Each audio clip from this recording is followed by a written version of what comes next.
പിന്നെ വേറെ അങ്ങനെ ഒന്ന് രണ്ട് ചില സിനിമകൾ. അപ്പോൾ ഇതിനകത്തും എനിക്ക് എന്നെ അട്രാക്ട് ചെയ്ത ഫാക്ടർ അതാണ്. കാരണം അപ്പോൾ ബേസിക്കലി ഇപ്പം ഭയങ്കര പ്രസക്തമായ ഒരു ഒരു ഇതാണ് പേരൻറ്റിങ്. ഭയങ്കര കോംപ്ലിക്കേറ്റഡ് ആണ് ഇപ്പോഴത്തെ എന്താ പറയുക, പേരൻസും മക്കളുമായിട്ടുള്ള അവരുടെ ഇത്.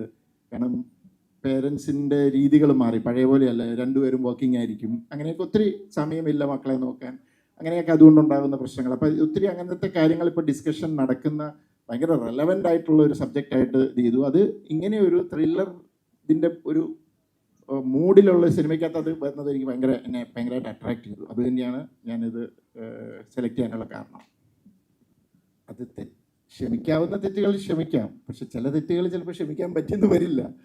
അപ്പം ഈ സിനിമയിൽ അങ്ങനെ ഒരു ക്ഷമിക്കാവുന്ന തെറ്റാണോ? അത് നിങ്ങൾ സിനിമ കാണുന്നവർക്ക് മനസ്സിലാവും. അതങ്ങനെ ക്ഷമിക്കാവുന്ന ഒരു തെറ്റാണോ? അത് നിങ്ങൾ ആലോചിച്ച് നോക്കുക. ഞങ്ങളുടെ ഒരു ഇതില്ലാതെ അതൊരു ക്ഷമിക്കാവുന്ന തെറ്റായിട്ട് തോന്നിയിട്ടില്ല.